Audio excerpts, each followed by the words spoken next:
ધમાકેદાર બેટિંગ બાદ પૂરની સ્થિતિ સર્જાઈ છે।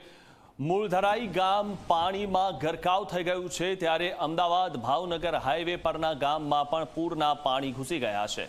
તો ગામની પ્રાથમિક શાળા અને બેંકમાં પણ પાણી ઘૂસી ગયા અને મૂળધરાઈ ગામમાં વીજ પુરવઠો પણ બંધ કરી દેવામાં આવ્યો છે। ઉલ્લેખનીય છે કે ભાવનગરમાં સતત પરમ દિવસથી સતત વરસાદ પડી રહ્યો છે। ગઈકાલે પણ મુશળધાર વરસાદ પડ્યો અને પરમ દિવસે પણ વરસાદ પડ્યો। ભાવનગરમાં મેઘરાજા જાણે વધુ મહેરબાન થયા હોય તેવું લાગી રહ્યું છે અને હવે આજે મેઘ મહેરમાંથી કહેર ન બની જાય તે પ્રકારના દ્રશ્યો સામે આવ્યા છે, કારણ કે રસ્તાઓ પરથી નદીઓ વહેતી હોય તેવા દ્રશ્યો હવે સામે આવ્યા છે।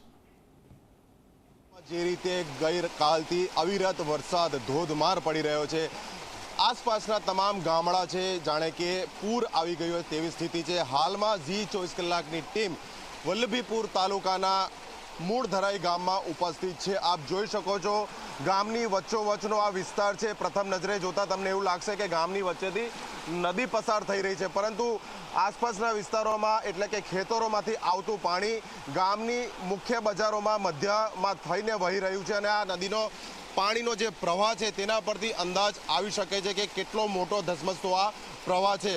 હાલના સમયની વાત કરીએ તો પાણી ખૂબ જ ઝડપથી આગળ વધી રહ્યું છે। વરસાદ ધીમો છે, પરંતુ ઉપરવાસમાં જે ખેતરોમાં પાણીનો ભરાવો થયો છે તે પાણી પોતાનો રસ્તો ગામમાંથી પસાર કરીને આગળ વધી રહ્યું છે। એટલે ગામની મુખ્ય બજારમાં આગળ સુધી આપ જોઈ શકો છો વિવિધ જે દુકાનો છે, મકાનો છે તે ઓટલા સુધી પાણીમાં ડૂબી ગયેલા છે। એટલે કોઈ પણ બહારનો વ્યક્તિ પ્રથમ નજરે અહીંયા જોઈ તો એવું જ લાગે કે કોઈ નદી ગામની વચ્ચેથી પસાર થઈ રહી છે। એટલે શું સ્થિતિ છે અહીંના સ્થાનિકો સાથે આપણે વાત કરીશું। કેટલાક યુવકો, ગામના લોકો આપણી સાથે ઉપસ્થિત છે, કારણ કે પ્રવાહ એટલો છે કે મને ખુદને અહીંયા સ્થિર ઊભું રહેવામાં તકલીફ પડી રહે છે। એક સ્થાનિક છે, આપણે તેમની સાથે વાત કરીએ। કાકા, પાણી આ ક્યાંથી આવે છે અને શું સ્થિતિ છે ગામની હાલમાં?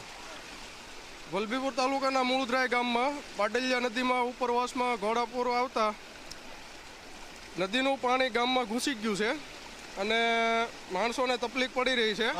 લોકોને કઈ રીતે રહી રહ્યા છે? ઘર બંધ કરવાના, દુકાનો, બજારો બંધ છે?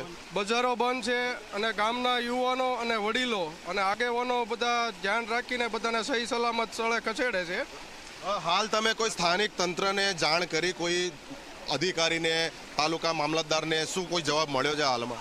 અત્યારે રસ્તા બંધ હોવાથી અત્યારે કોઈ આવી શકે તેમ છે નહીં, એટલે જાણ તો કરી છે પણ રસ્તા બંધના લીધે કોઈ આવી શકે તેમ નથી। તો જે પ્રમાણેના દ્રશ્યો આપ જોઈ શકો છો, ગામના વડીલો છે, બાળકો છે, વૃદ્ધો છે, સૌ કોઈ અહીંયા ઉપસ્થિત છે। અન્ય એક વૃદ્ધ છે, પોતાની બાળકી સાથે અહીંયા ઊભા છે, આપણે તેમની સાથે પણ વાત કરીશું। કાકા, ગામમાં શું હાલત છે? કઈ કઈ જગ્યાએ પાણી ભરાયા છે? ગામમાં તો શું છે કે જે અમારો હેઠલો વિસ્તાર છે ને એમાં ઘરમાં હાથળ હમાણા, કેડ હમાણા પાણી ભર્યા। આની હેઠે આની હેઠે ભર્યા જ છે। કેટલું નુકસાન થયું છે બધે? નુકસાન તો ઘણું થાય છે।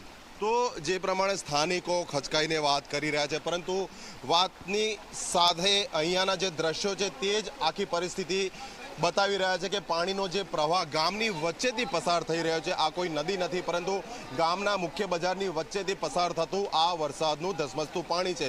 સ્થાનિકો ઈચ્છી રહ્યા છે કે વહેલી તકે વરસાદ બંધ થાય, જેથી કરીને આ પાણીનો નિકાલ થાય અને તેમને જે નુકસાન થયું છે તેનો એક અંદાજ આવે। ભાવનગરથી કેમેરા પર્સન શૈલેષ બગડા સાથે અર્પણ કાયદાવાલા, ઝી મીડિયા। તો જે આ દ્રશ્યો આપણે જોયા કે રસ્તા ઉપર પણ પાણી ભરાયેલા છે, અત્ર સર્વત્ર પાણી જ પાણી જોવા મળી રહ્યું છે અને આજે ત્રીજો દિવસ છે ભાવનગરમાં મેઘરાજા મહેરબાન થયા હોય અને વધુ પડતા મહેરબાન થયા હોય તેવું લાગી રહ્યું છે, કારણ કે શેત્રુંજી ડેમમાં પાણીની પુષ્કળ આવક થઈ છે અને નીચાણવાળા વિસ્તારોને ખાસ કરીને સૂચન આપવામાં આવ્યું છે। ત્યારે નદી કાંઠાના ગામોને પણ એલર્ટ કરવામાં આવ્યા છે, કારણ કે 3 દિવસથી ભાવનગરવાસીઓ જે છે, ભાવનગરના જિલ્લાભરમાં આ રીતે જે સાર્વત્રિક વરસાદ થયો તેના કારણે ભાવનગરમાં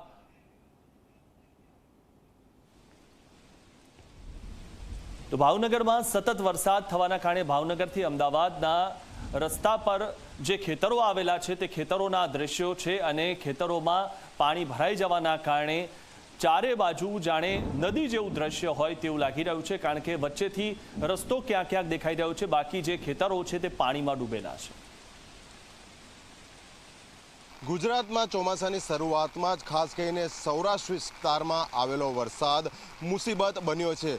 ભાવનગર અને બોટાદ જિલ્લામાં ગત સાંજથી જે રીતે અવિરત ધોધમાર વરસાદ વરસી રહ્યો છે તે હવે નુકસાની કરી રહ્યો છે. આપ જોઈ શકો છો હાલમાં ભાવનગર જિલ્લાનો આ વલ્લભીપુર તાલુકો છે અને અમદાવાદ ભાવનગર હાઈવેની આસપાસમાં આવેલા ખેતરો જે છે તે હવે પાણીમાં ડૂબી રહ્યા છે અને આનું કારણ સૌથી મોટું બની રહેલો આ સ્ટેટ હાઈવે છે, કારણ કે હાઈવે ની બનાવટ દરમિયાન પાણીના નિકાલની કોઈ વ્યવસ્થા કરાઈ હોય તેવું લાગી નથી રહ્યું. પરિણામે આપ દૂર સુધી જોઈ શકો છો આસપાસના જેટલા પણ ખેતરો છે તે પાણીમાં ડૂબેલા જોવા મળી રહ્યા છે. એટલે ખેડૂતોને ખૂબ જ મોટું નુકસાન પહોંચ્યું છે તે આ દ્રશ્યો પરથી લાગી રહ્યું છે. એટલે સૌથી મોટી સમસ્યા હાઈવેના કારણે આસપાસના ખેતરોમાં ભરાયેલા પાણીની છે. હવે જોવાનું એ છે કે આ પાણીનો નિકાલ ક્યારે થાય છે, કારણ કે હાઈવે ઉપર ઘણા એવા સ્થળો છે કે જ્યાં રોડની એક તરફ અથવા તો બીજી તરફ ખૂબ જ મોટા પ્રમાણમાં પાણી ભરાયેલા છે અને ત્યાં તંત્ર હજી સુધી